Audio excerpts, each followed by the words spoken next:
Welcome, dear friends. Today I will share with you an inspiring story of love, loss, and new beginnings in the mysterious mountains. Enjoy the story. Maria stared at the pile of overdue bills on the kitchen table, her eyes welling with tears. John, what are we going to do? Those foreign scammers took everything.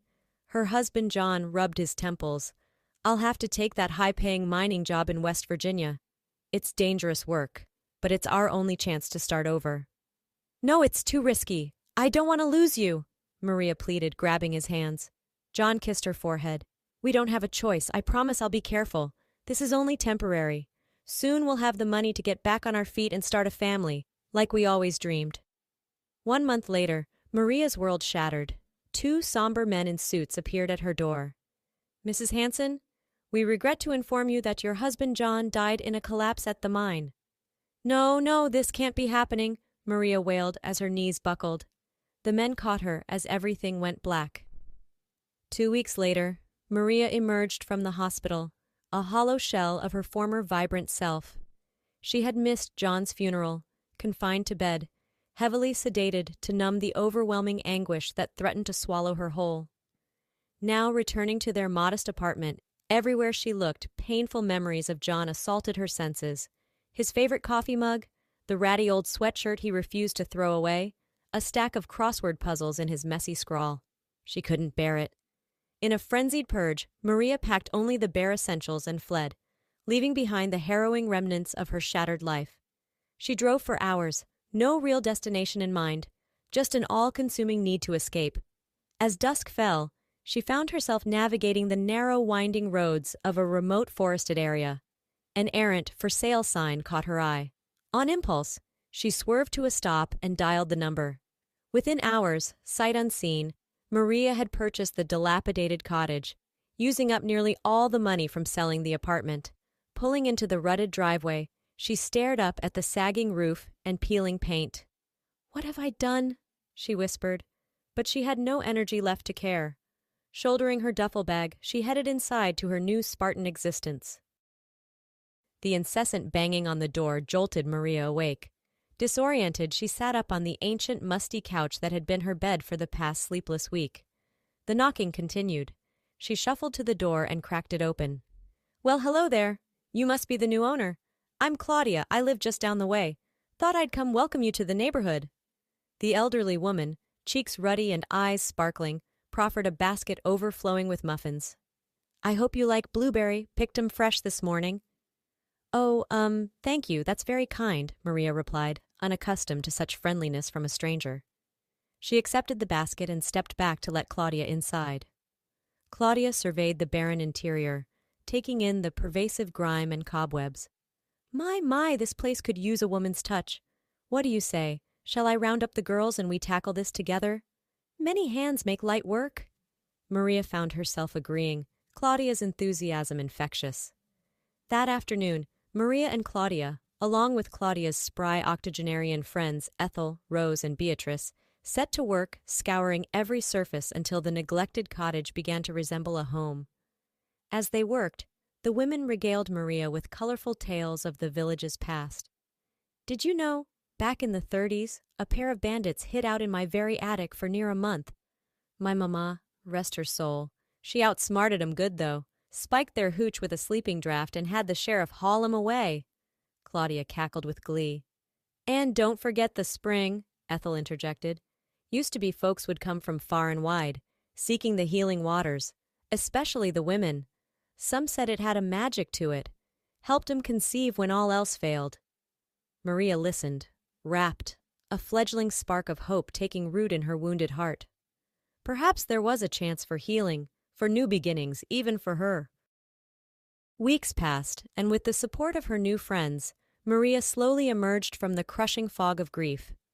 Restless to explore, she set out one morning in search of the berry-filled glade Beatrice had mentioned. Armed with only a rough map sketched on a napkin, Maria wandered deeper into the dense woods. The hours slipped by unnoticed until the sun dipped below the canopy and a chill seeped into the air. Panic rising in her throat, Maria spun in circles, unsure which direction she had come from. As full dark fell, the snarls and rustles of unseen nocturnal creatures sent her stumbling blindly through the undergrowth. She tripped over a gnarled root, sprawling face first into the dirt. Dragging herself up, she almost wept with relief at the sight of the rusted old Chevy pickup nestled between the trees. The abandoned truck told a story: bullet holes in the door, a threadbare blanket covering the bench seat, an old newspaper on the dash dated August 1934. This had to be the bandits' getaway vehicle Claudia mentioned. With no better options, Maria yanked open the creaking door and clambered inside, pulling the blanket tight around her. As her racing heart slowed, exhaustion overtook her, and she fell into a fitful slumber. Golden rays of early morning light filtering through the cracked windshield woke Maria. As she shifted to stretch out the kinks, her heel thudded against something hard. Twisting around, she tugged an ancient leather satchel out from under the seat. Hands trembling, expecting preserved rations or survival gear, she upended the contents onto the seat. Banded stacks of worn bills, faded but unmistakable, spilled out before her unbelieving eyes. The long-lost spoils of the bandits' final heist, buried for near a century. Maria's mind raced, overwhelmed by the staggering implications. Maria! Oh, thank the heavens! Claudia engulfed her in a bone-crushing hug as she staggered up the driveway, still clutching the satchel. When you didn't come home, we were fixing to ring the sheriff and form a search party. Ushering her inside, Claudia pushed a steaming mug of tea into Maria's hands, while the other women clucked and fussed. In halting words, Maria recounted her harrowing night in the woods and the incredible discovery. It's a fortune from the past. I could just keep it for myself, but that wouldn't feel right. Not after all you've done for me. I want to do something meaningful with it. Claudia, you said folks used to come to the village for the healing spring, right? What if we used this money to bring people back, give the spring and this place new life? Tears in her eyes, Claudia squeezed Maria's hands. Oh, honey, it's brilliant. You've got such a good heart. Just then, the screen door banged open and long jean-clad legs topped by a fitted white t-shirt strode in. Heya, Gran. Got here soon as I could. Heard some city slicker moved in and needed help with chores. Claudia jumped up to hug the handsome newcomer. Ian, your timing's perfect. Come meet Maria. As their eyes locked, Maria felt an unfamiliar flutter in her stomach. His warm smile and firm handshake sent tingles racing up her arm. Suddenly breathless, she returned his grin. Perhaps her new beginning had just arrived. 3 years passed in a whirlwind of dust, sweat, smiles, and laughter as the forgotten village blossomed back to life. Using the bandits' money, Maria and Ian worked with the village council to rebuild crumbling infrastructure and renovate the rundown structures. A steady trickle of new residents arrived, breathing energy into the town. At the heart of the renewal was the miraculous spring. Maria and Claudia led the initiative to build a rustic, yet welcoming sanatorium, where visitors could come to soak in the rejuvenating waters and reconnect with a simpler way of life. The reputation of the spring's healing power spread like wildfire, until the wait list was booked solid with guests from all walks of life seeking wholeness. Throughout the transformation, Maria and Ian grew ever closer, their bond forged by shared purpose and an undeniable chemistry. What began as stolen glances and casual touches inevitably flowered into something deeper, an aching tenderness that both electrified and terrified Maria. She had already lost one great love. The prospect of opening her heart again was almost too much to bear. One crisp autumn evening, as they sat together on the porch swing of the home they had built, Ian turned to Maria, firelight dancing in his earnest eyes. Maria, there's something I need to tell you. These years working by your side, I didn't expect this. Never thought I'd feel this way again after Sarah died. You've brought me back to life. I love you, I'm in love with you, have been for longer than I can recall. Tears spilling down her cheeks, Maria cupped his face in her hands. Oh, Ian, I love you too, so much that it scares me. Losing John nearly destroyed me. I don't know if I can survive that again. Brushing a thumb across her trembling lips, Ian rested his forehead against hers. I know, sweetheart, but we've been given a second chance.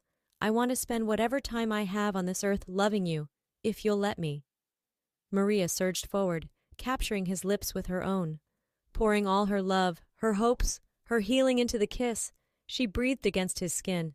Yes, 1,000 times yes. The sun-dappled morning found Maria bent over the toilet, retching miserably.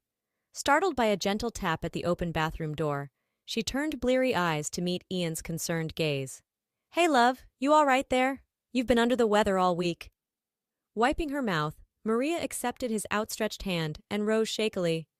I don't know. Maybe it's just a stubborn flu? A sudden thought struck her, and she froze, eyes widening. Oh my, Ian, I think I might be pregnant. Ian's whoop of elation was so boisterous it brought Claudia running. Taking in the scene, the beaming smiles, the joyful tears, realization dawned and she engulfed them both in an exuberant embrace. I just knew it. I've said since you two lovebirds got hitched that grandbaby would be coming for long. It's the magic of the spring, I tell you, works miracles, Claudia crowed. Mind spinning with the incredible news, Maria grasped for Ian's steadying arms. A baby, a new life, an undreamt-of future stretching before them filled with unimaginable promise. The tender moment was broken by the insistent jangle of the phone. Ian rushed to answer, his expression morphing from curiosity to shock as he listened. Hanging up, he turned to Maria, voice thick with emotion. That was the Army Corps of Engineers. They've reviewed John's final project, the one he was working on when… Ian swallowed hard. Maria, he's being awarded the Medal of Honor, posthumously, for bravery and sacrifice in the line of duty. Tears streaming anew, Maria sagged against the wall, a final puzzle piece slotting into place. Closure, honor, a chance to remember John not just for how he died, but for how he lived, with courage, integrity, serving something greater than himself. Looking up to meet Ian's shining eyes, hands drifting to rest on her still flat belly, Maria felt something settle deep within her soul. A completeness, a contentment bone-deep and unwavering. The grief would always be part of her, a hidden weight she carried, but it no longer defined her. She was Maria, wife and soon-to-be mother, partner and friend, architect of her own miraculous new beginning, in a place of healing and love. Her future was hers to write, and it was full of light. The apple-cheeked toddler zoomed across the lush green lawn on chubby legs, Maria and Ian following behind hand in hand, matching grins on their faces. From her seat on the porch, Claudia bounced the newest addition to the family, cooing nonsense to the gurgling babe.